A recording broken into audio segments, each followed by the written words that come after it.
You're watching Inside Automotive with Jim Fitzpatrick. On today's show, we are pleased to welcome Peter Kahn, who's the Senior Director of Market Research at CDK Global, and Dave Thomas, Director of Content Marketing at CDK Global, to walk us through the Ease of Purchase Scorecard, a monthly consumer survey that outlines the car buying process, vehicle availability, and current challenges customers are facing. Welcome and thank you both for joining us on the show today. Thank you, Jim. Good to be here again. Sure, absolutely. So CDK's inaugural Ease of Purchase Scorecard, which is a great name, is a monthly survey on the consumer's journey from shopping to point of sale. What was the catalyst behind this market research?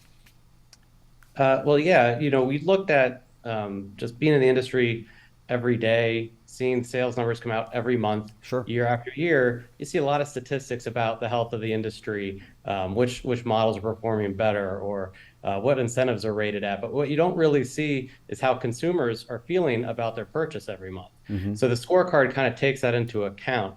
And we asked a simple question: was it easy or not? And so, framing it like that, I think you also see a lot of misconceptions about our industry, and people having, very vocal about a bad experience. So we kind of wanted some numbers behind, how easy it really is for that transaction to happen. Yeah, for sure. Peter, as you know, consumers today are more demanding than ever, especially prior to COVID and now today. So what was the biggest trend that you saw from the research? Yeah, it's really interesting. On one hand, yes, consumers are expecting a lot, but at the same time, as Dave mentioned, we were asking how easy was it to buy your car. In this last month, 82% said it was easy, which was really amazing. And on top of that, which is a really exciting statistic, and goes to some of the work I think that dealers are putting in to make their sales process easier, is that 64% said who had bought a car last time from a dealership said it was easier this time. And for me, that was a huge takeaway, the fact that people are finding it even easier to buy a car. Again, thinking about inventory shortages, near or above list prices, all the things that we read about. Customers are making it happen. They're getting the car that they want, and they're finding it easy to do so. Look at that. Maybe dealers have taken note over the last couple of years and said we got to streamline this process, and I think they've done that in large part. And I think consumers have been happier. But so I think those percentages are probably in line with what's surely what's happening out there. What are the percentages of customers buying on the lot versus purchasing elsewhere? Are dealers successfully managing consumer expectations during this continued inventory shortage? I mean, it seems as though there's so many people online now buying, right?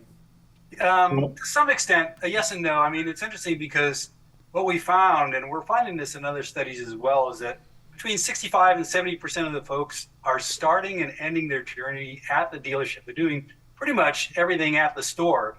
Another between 20 and 30% are going online and starting the transaction there. At some point they hop, they get what they need done online, and then they go to the dealership and finish up the process. So when you take those numbers, it's somewhere around 90 to 92% of the folks are ending at the dealership. Only between 8 and 9% are doing this the full transaction online. Sure.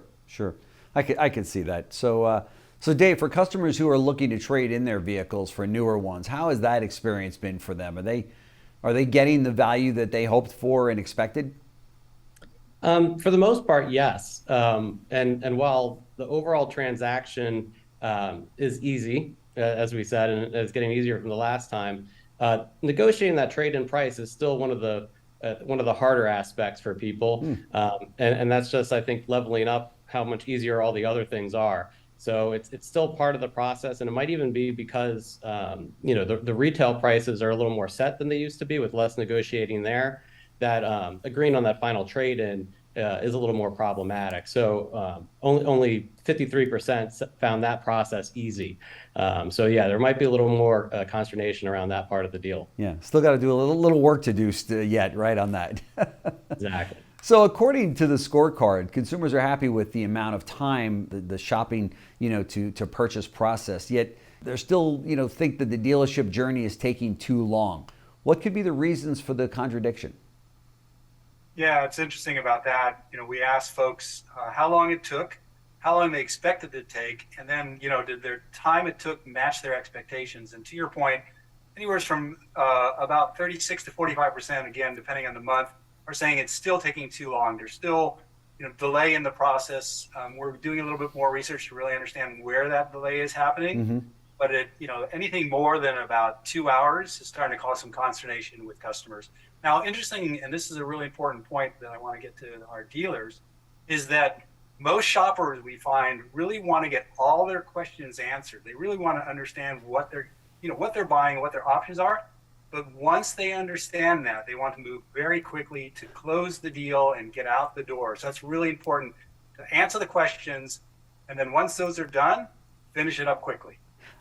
Man, I can totally appreciate that. My wife and I just bought a new car recently, and even though I made the call in advance and said, "Hey, I'm coming in. I know the business and I know the dealer and all of that," and I said, I'm so pressed for time. So is my wife and I are coming in, and we just don't have a lot, much left in the day to do this. But we know the car that we want, and most of it's already been agreed upon. I'd really like to get in and out in as little a time as possible. 4.5 hours. So it was like, I don't know, and I've been in the business for a long time. What is taking so long? We've already, right up front in the first 45 minutes, we said yes on the car, yes on the price, yes on the trade value, yes on the F&I information. Here it is. They said, yep, you're approved, the whole deal. Why were we there for another 3.5, 4 hours? It was crazy to me. And you for the moment you put yourself in the shoes of a everyday consumer that's not in the industry, and you say, my God, are we still doing this to consumers, even though they've said yes, yes, yes to everything? So I think these numbers are great because it really brings this to the forefront for dealers to say, well, we got to take a look at this. I know I've got a lot of friends that are dealers, and I know that if they sat in their own showrooms and went through this car buying process, man, there'd be some changes coming, right? Yeah, it's interesting because the example that you give, at least according to the scorecard and the data we have, is a bit of an edge case. We're seeing, actually high single digits where they're waiting 3, 4, 5, 6 hours, that type of thing. Again, most folks are getting it done between 1 and 2 hours. Yeah. They do want to go faster. That's great. The whole visit. Yeah. That's great. I mean, for 1 or 2, that would be, I think that's the sweet spot, right? That's what most consumers want. To your point, it looks like dealers are able to deliver on that. Although there's still a little bit of work to do with some of these the other dealers that might be dragging their feet. But as consumers move to a more mobile environment during their shopping experience, how will that impact dealers in the future? Yeah, a couple of thoughts on that. We know we have inventory shortages. Turns out, though, actually about 40% of the folks were able to buy what they wanted on the lot. But for those folks who weren't, they were able to get this done basically by either doing a direct order with the help of the salesperson, or maybe find it on the truck. And so as customers are doing more mobile ordering, that whole idea of finding what they want, whether it's there on the lot or it's coming to the lot or it can be built at the factory, I think that's going to be a big change, and it's going to be a really welcome change for a lot of shoppers. That goes back to them finding it easy to find the car they want. Sure. David, are you hearing from your dealers out there that they're starting to see a little more activity from OEMs and more inventory coming in? Yeah, that's going to be one of the exciting parts, we think, of the scorecard and tracking it every month. And while we're talking a lot about the numbers from September, we're seeing some early numbers from October that we're really excited to see, where perhaps that as the inventories become more robust and they are finding cars in stock, that time thing we're talking about where they're spending more time than they expected might be going down at the same time. So we really think we're going to be tracking this equilibrium about what's the right inventory mix to make the consumer happy and spend less time on the dealership lot. And I think we will see that even as early as next month. Yeah, this is a great report. If I were a dealer, this is the kind of information that I would want to be looking at, because it's real. It's right from the consumer, and that's what's driving this entire industry right now. What does the consumer want? And as quickly as we can appreciate that and understand that data, the better we're going to be at making the changes to accommodate them. So Peter Kahn, Dave Thomas with CDK Global, thank you so much for joining us on the show. We very much appreciate it. Love to have you back and review some of the other stats from the survey. Thanks for watching Inside Automotive with Jim Fitzpatrick.